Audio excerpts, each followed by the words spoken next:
Hello everybody, welcome back. Eric Hogan, the general contractor. We're back here, third day. We're back here with our piece. Left the same way from yesterday. Everything's ready to go. So we're finally at the pouring stage. Just wanted to share with everybody, thank you all so much for reaching out. You know, the thumbs up, all that stuff goes a long way. I put hours into these videos to shrink them down so that you all get all the information, all the product, everything that's possible. So, you know, and I know there's a lot of people out here that first time, they've been doing it a long time. This is hundreds and sometimes thousands of dollars every time we go to pour something. And a lot of these mistakes, the leaks, the things like that are very crucial and they're avoidable. So that's the whole purpose for these videos. I've done this for over 3 years. I've got a lot of money invested into it. I've got a lot of time and I've got a lot of hard lessons learned in it. So it's just trying to help those other people skip past a lot of hard lessons that you don't really have to learn. If you just had that knowledge, you could do it correctly out the gate the first time. So the more you all share the video, it's greatly appreciated. I'm just trying to reach people that really want to learn about epoxy and really take it serious and want to do a good job with it. So we're back. This is going to be part 6. This is the pouring stage. So we're going to go ahead and get our center and everything. We're going to go ahead and get everything poured in. I'm going to show you exactly mixing. There's just a few things we need to go over previous to pour. So let's get started. Okay, so a few things you're going to need here. We're going to get going here with getting this mixed up. What I use is Epoxy. It's flow cast. You get this off Amazon. You got part A. You got part B. I buy this stuff 60 liters at a time, obviously. I do a lot of big projects and stuff. So, they sell them in smaller portions, of course. You can get a kit that fits more your size. I try to get large amounts myself. Some of the mixing containers I use, you can get from any hardware store, Ace, Home Depot, anything like that. Just make sure they're all, I've got a couple of different sizes here. This is for my small slits that I have in the wood that I want to fill up. Of course, this is how I mix the majority of my resin. Now, keep in mind, there's a lot of resin that went into that guy right there. But this is a 2-to-1 ratio, so it's not a 1-to-1. It's very precise. All this resin is very precise. So what I want to show you here, the 2-to-1 ratio, I already have my part A sitting right at 2 liters, right as it's supposed to be. Because I buy my jugs so big, it is really hard to control the resin coming out and being dispensed when I need to stop right on the dime. So 2 liters, 1 liter, and you'll notice my 1 liter is over the mark. So the reason I fill that up a little over, it's much easier for me. If you buy a smaller kit or something, you won't have this problem. But having the control of pouring this guy out and hitting such a tiny little mark is ever so hard. So my part B, I put in a separate container. I make sure it's a little bit more than what I actually need so that I can pour it from this container to this one and get exactly what I need. It's going to cost me, you know, $2 and something cents for this little container, but it is so worth the hundreds or thousands of dollars that I could mess up by being off ever so slightly. I cannot stress this enough. A lot of things I have seen online due to tables not turning out correctly all stem back to measuring. They have to be perfect 2-to-1 ratio. You cannot be close or, well, that's close enough. Something as simple as being off that little bit will make this entire piece I'm getting ready to do not cure properly. So with all that being said, we're going to go ahead. We're going to get this guy poured into here right on the money. You need to mix this stuff for 4 to 5 minutes. I usually do it about 4.5, right at the 4.5 mark. I will put in my pigment. We're going to go through all that. So I'm going to go ahead and add this over. get this clear closer to the 4.5 minute mark, and I'm going to come right back putting in the pigment powder, and we're going to talk about it. Alright, so we just got done mixing everything up. I have a little, just teaspoon, little measuring teaspoon. You just want 1 scoop level, that's all you need. Right to the top, right there in the center, dump that in. I did forget to tell you that the block I chose, it's from Countertop Epoxy. You can get this countertopepoxy.com. It's their metallic black. It's very, very cool looking. So we're going to go ahead and get this mixed up and get ready to pour it.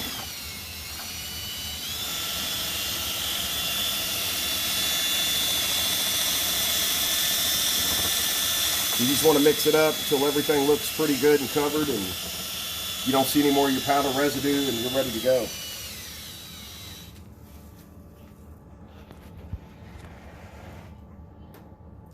All right. Right, here we go.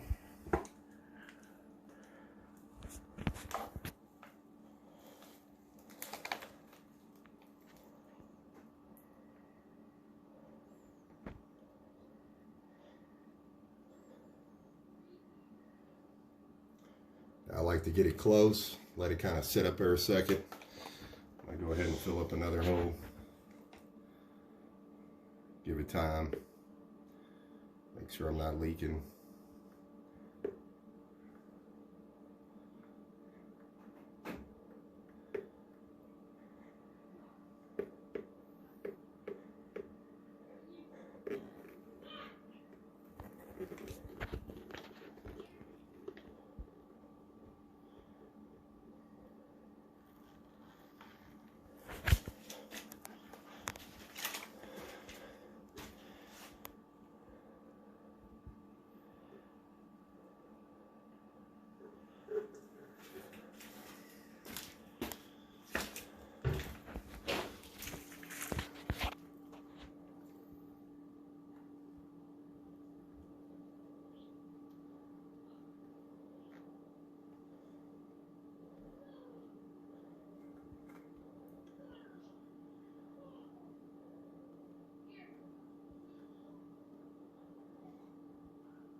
So we're gonna finish adding this last one back here.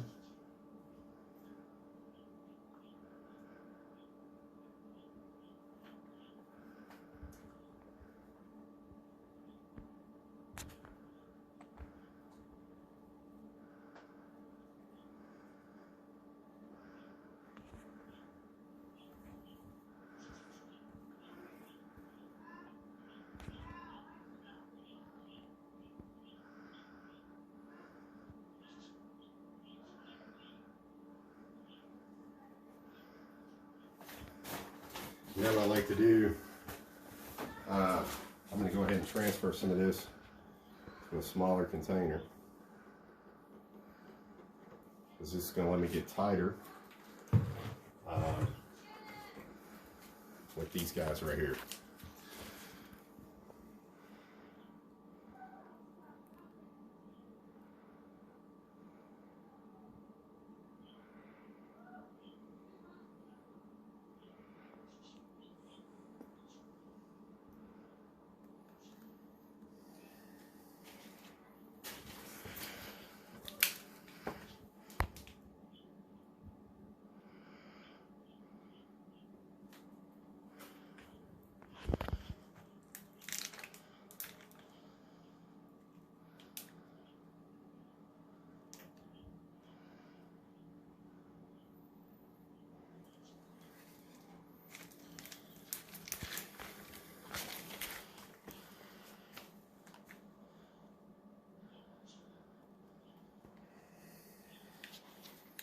And there we go. I'm just making sure everything is level, right where it's supposed to be. The closer you get these guys to the wood, the less sanding you're going to have to worry about.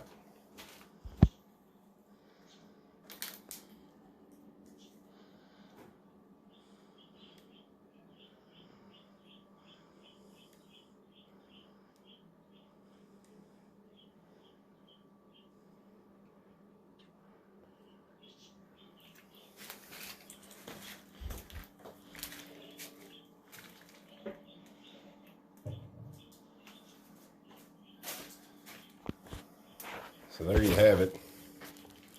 I don't have hardly anything at all on the table. Just a little bit right here. So I'm going to take his torch. This is definitely, I don't have hardly any bubbles at all. You can see there's not very many in there at all.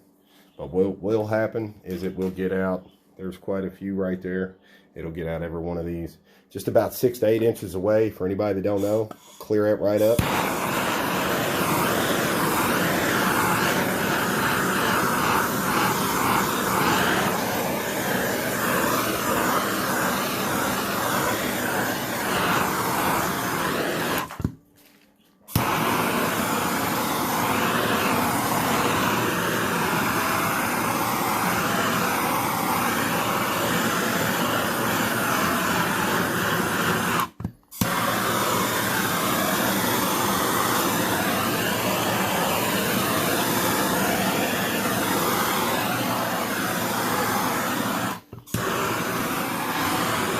Just like that.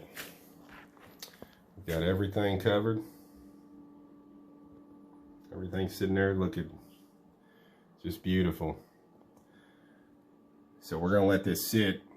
I'm probably gonna let this sit about a half hour to an hour, and I'm gonna come back in here and I'm gonna show you how we're gonna make some pretty cool designs in here other than what it's already done.